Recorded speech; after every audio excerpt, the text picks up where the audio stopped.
You're looking at police dash cam video, a traffic stop of 57-year-old Floyd Dent, who is driving his Cadillac in the city of Inkster. When he's pulled over by police, he opens his car door. The situation immediately escalates and then turns violent. According to police reports and court testimony, Inkster police officer Melendez puts Dent in a chokehold and then delivers 16 blows to his head. A second officer, Zielinski, struggles to handcuff Dent. A third officer, Kritzers, runs up and tasers Dent 3 times, twice in the stomach, once in the leg. Several Michigan State police officers respond as backup and are also on scene. Police say they were protecting themselves. Dent says he doesn't know why he was pulled over or why he was viciously beaten. Next thing I know, officer brought up to me with his gun, talking about blowing my head off. Then he grabbed me out the car, and started beating on me.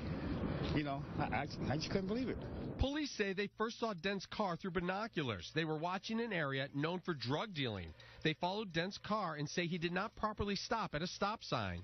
They say when they turned on their overhead lights, Dent did not pull over immediately, and they believed he was fleeing the officers. When overhead lights came on, I looked. I said, wow, are they stopping me? Dent says he did not try and flee, and the video shows he drove at a consistent speed until pulling over across the street from the old police station. I had pulled over and opened my car door, had my hands out.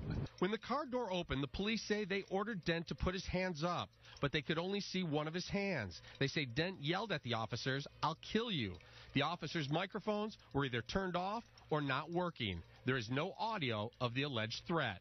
Greg Roll is Dent's attorney. That you have 6 responding vehicles and not one officer is equipped with a microphone to take down this alleged threat. On the ground, police say Dent refused to put his hands behind his back. Dent said he thought he was being choked to death and tried to pull the officer's arm from his throat. The officer says Dent bit him on the arm, and that's why he started punching. They say the 16 blows to the head, a kick to the arm, and 3 taser blasts were necessary to protect themselves while restraining Dent. The officer, who says he was bit, did not seek medical attention or photograph his injuries. I'm lucky to be living, because I think they were trying to kill me, especially when they had choked me, Man, I was on my last breath. I had told the officer, please, I can't breathe. Dent was not armed and no gun was found in his car. After the arrest, police discovered Dent was driving on a suspended license. They also say they found a baggie of crack cocaine under the passenger's seat. They planted that stuff in my car, believe me. Dent has been working for Ford Motor Company for 37 years and has no criminal record. He had his blood tested at the hospital and had no drugs in his system. Officer Melendez, the one seen throwing the punches, is the same officer who, when working as a Detroit police officer in 2003, was charged by the U.S. Attorney's Office with planting evidence and falsifying reports. A jury found Officer Melendez not guilty. I worked for mine. I've been in my job 37 years, so, I don't have to sell drugs, I don't sell drugs, and don't do drugs. Floyd Dent is African American. His attorney says the 3 officers who made physical contact with Dent and 7 more who arrived as backup are all white, and that concerns him. In this type of climate, it's just remarkable that things of this still go on. It's amazing. It amazes me. It's shocking and disturbing.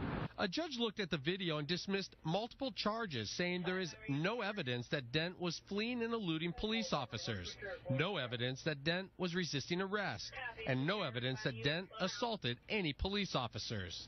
Inkster police launched an investigation immediately and asked the Michigan State Police to investigate as well. Officer Melendez is off the street working a desk job pending the outcome of the investigations. The Inkster Police Department has a policy in line with best practices that requires that any significant use of force or serious use of force resulting in injury requires an internal investigation. That I was notified that night of the prisoner going to the hospital, and the investigation was ordered immediately, and it's ongoing at this time. I'm getting tears thinking about it. I don't even want to watch the tape of them beating me, because I get upset.